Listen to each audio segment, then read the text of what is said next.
두 지파 반이 이제 요단 동편의 땅을, 아주 넓은 땅을 분배받습니다. 특혜를 받은 그들에게 하나님 모세를 통해서 하신 명령이 있어요. 주님의 명령은 두 가지입니다. 선봉해서라, 약속의 성취가 끝나면 돌아오라. 첫 번째, 땅, 그건 하나님이 그들에게 주신 것인데 후미에서 구경하지 말고 앞장서 나가라.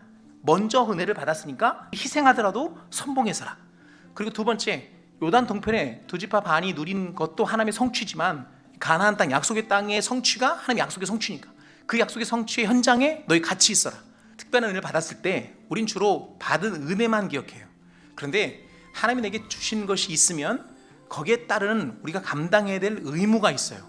받았으면 흘려보내야 합니다. 하나님의 공동체 안에 또 하나님의 선하신 뜻이 우리를 통해 이루어지길 원하시는 거거든요. 농사를 지어서 곡식을 거둘 때 모퉁이까지 싹 베지 말라는 거죠. 모퉁이 좀 남겨둬라. 누구를 위해?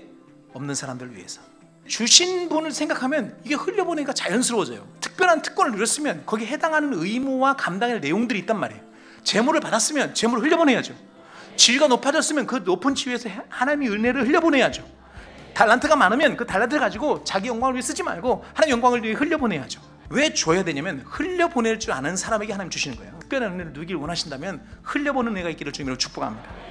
너는 이 요단을 건너지 못할 것임이니라. 사실 80에 부름받은 모세의 꿈은 가나안이잖아요. 무리바 사건 때문에 모세가 가나안 땅에 못 들어간다고 말씀하셨거든요. 우리가 기도에 대한 오해 가운데 깊이가 깊어질수록 우리가 반드시 점검하고 누려야 될 것들이 있습니다. 내가 원하는 대로 해주십니다. 이것은 거짓말이에요. 하나님의 응답 가운데는 노도 응답이에요. 기다려도 응답이에요. 하나님의 기도에 대한 우리의 잘못된 기대가 사단의 까불림에 우리가 스스로 넘어가게 하는 아주 중요한 소스를 우리가 준단 말이에요. 하나님은 우리가 원하신 대로 하는 게 아니라 그분의 뜻대로 하세요. 우리의 좁은 소견과 치우침이 내가 원하는 바를 이루는 삶으로 가려고 하면 그럼 이제 하나님이 원하시는 삶에 대한 순종과 그러기 위해 나를 처복종시키는 내용들이 다 사라져버려요.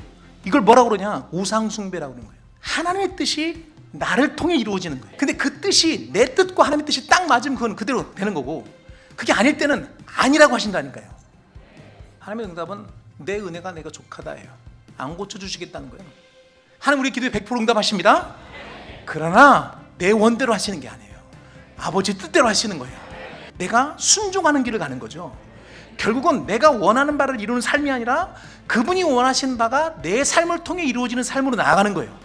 그러기 위해서는 때로는 이해가 안 되고 때로는 용납이 되지 않아도 하나님의 선하심을 믿고 그분의 의로우심을 믿고 순종하며 가는 거죠.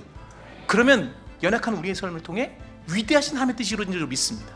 때로는 아니라고 말씀도 하신단 말이에요. 지금은 아니니까 좀 기다려 라고도 말씀하신다고요. 하나님의 응답하심에 대한 바른 접근을 할 때 우리의 믿음의 진보가 하나님 원하신 수준으로 가는 거예요. 나를 통해 하나님의 뜻이 이루어질 때 잘 사는 거예요. 그게 진짜 행복이에요. 진짜 누림이에요. 그러면 믿음의 선배들이 살았던 이해되지도 않는 상황 가운데 믿음으로 반응하는 순종의 삶이 가능해지는 거예요. 그 삶을 통해 하나님의 뜻을 이루십니다. 우리는 하나님의 섭리에 발맞춰가는 삶을 살아야 될 줄로 믿습니다. 그 믿음은 우리로 승리케 한 줄로 믿습니다.